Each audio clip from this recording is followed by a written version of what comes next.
जय श्री कृष्णा दोस्तों। मैं आज आपको इस वीडियो में पीपल देव की कहानी सुनाने जा रही हूँ। ये कहानी अगर हम वैशाख मास में सुनते हैं तो हमें अक्षय पुण्य की प्राप्ति होती है। पीपल देव की कहानी का बहुत ही अधिक महत्व है।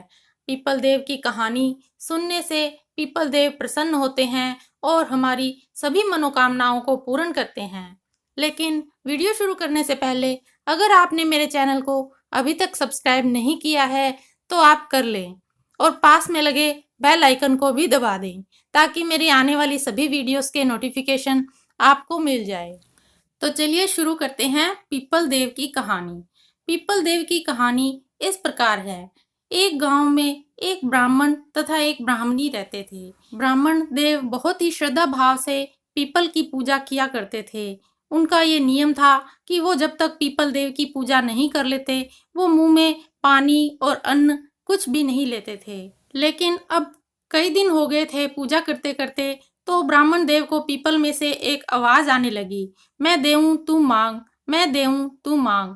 तो ये आवाज सुन सुनकर ब्राह्मण देवता चिंता में रहने लग गए। उनको कुछ समझ में नहीं आता था कि ये आवाज कहाँ से आ रही है। वह रोज पूजा करते, रोज आवाज आती, मैं देऊं तू मांग, मैं देऊं तू मांग।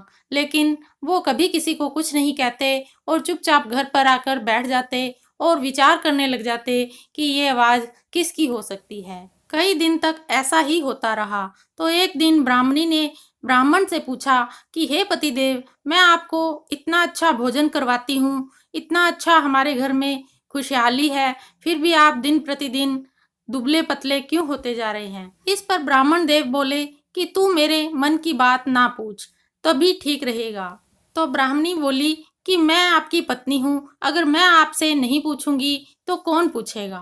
तब ब्राह्मण देव ने कहा कि जब भी मैं पीपल की पूजा करने बैठता हूँ तो पीपल में से एक आवाज आती है कि मैं देऊं तू मांग, मैं देऊं तू मांग। तो अब मुझे कुछ समझ में नहीं आ रहा कि वो आवाज किसकी होती है, कहीं कोई भूत प्रेत की नहीं हो। तो मैं अंदर ही अंदर चिंतित हूँ कि ये आवाज किसकी है। तब ब्राह्मणी बोली कि आप बिल्कुल भी चिंता ना करें, ये पीपल देव ही हैं, कोई भूत प्रेत नहीं है। पीपल देव में साक्षात ब्रह्मा जी का निवास होता है, इसलिए आप बिल्कुल भी चिंतित ना हो और उनसे कुछ मांग लीजिए। तो ब्राह्मण ने बोला कि मैं उनसे क्या मांगूं।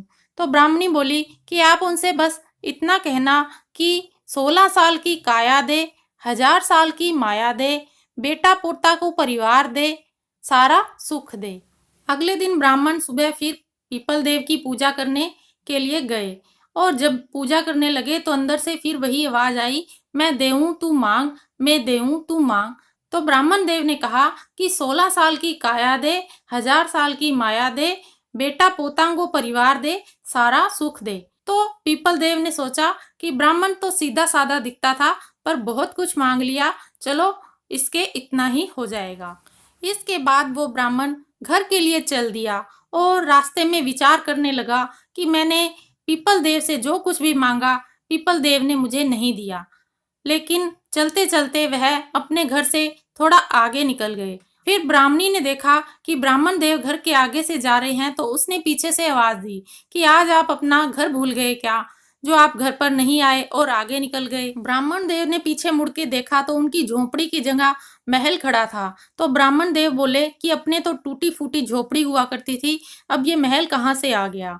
तो ब्राह्मणी बोली कि मैंने आपको कहा था ना कि पीपल देव में साक्षात ब्रह्मा का निवास होता है, तो उन्होंने ही कृपा करके हमें टूटी फूटी झोपड़ी के बदले ये महल दे दिया है। फिर ब्राह्मण देव बोले कि नहीं, उन्होंने तो मुझे कुछ नहीं दिया, मैं तो खाली हाथ ही आया हूँ, देखो। तो ब्राह्मणी बोली कि आप घर पर आकर देखिए, हीरे जवाहरात खाने पीने का सामान सब भरा पड़ा है, हमारा घर हीरे मोतियों से, सोना चांदी से। तो ब्राह्मण देव ने घर पर आकर देखा तो सारा घर हीरे मोतियों से जगमगा रहा था, सब अन्न धन की कोई कमी नहीं रही उनके घर पर। तो ब्राह्मण देव ने सारे गांव में ढिंडोरा पिटवा दिया कि सब कोई वैशाख मास में पीपल की पूजा करे, कहानी सुने, और अगर कोई पीपल देव की पूजा नहीं कर सकता तो वो केवल कहानी ही सुने, इसका भी अक्षय पुण्य है। पीपल देव की कहानी सुनने मात्र से ही अक्षय पुण्य की प्राप्ति होती है और हमारी सभी मनोकामनाएं पूर्ण होती हैं, क्योंकि पीपल देव में साक्षात ब्रह्मा निवास करते हैं और हमारी पूजा से प्रसन्न होकर वो हमें वरदान देते हैं, हमारी मनोकामनाएं पूर्ण करते हैं। तो जो भी व्यक्ति पीपल देव की पूजा करता है, उसकी सभी मनोकामनाएं पूर्ण होती हैं। पीपल देव की पूजा हमें सुबह ब्रह्म मुहूर्त में कर लेनी चाहिए। अगर ब्रह्म मुहूर्त में करना संभव ना हो तो हमें 9 बजे से पहले पीपल देव की पूजा कर लेनी चाहिए। पीपल देव की पूजा हमें इस प्रकार करनी चाहिए कि उन्हें रोली चढ़ानी चाहिए, तिलक लगाना चाहिए, चावल चढ़ाना चाहिए और उनको ऋतुफल चढ़ाना चाहिए, उनके मोली चढ़ाना चाहिए और उनकी परिक्रमा करनी चाहिए और उनके सामने शुद्ध घी का दीपक जलाना चाहिए, जल अर्पित करना चाहिए। तो इस प्रकार से हमें पीपल देव की पूजा करनी होती है। तो दोस्तों, आपको मेरी वीडियो कैसी लगी कमेंट करके ज़रूर बताइएगा। अगर आपको मेरी वीडियो अच्छी लगी तो इसे लाइक कीजिएगा, शेयर कीजिएगा और मेरे चैनल को सब्सक्राइब करना ना भूलिएगा और पास में लगे बेल आइकन को भी दबा दीजिएगा ताकि मेरे आने वाली सभी वीडियोस के नोटिफिकेशन आपको मिल जाएं। जय श्री कृष्णा दोस्तों।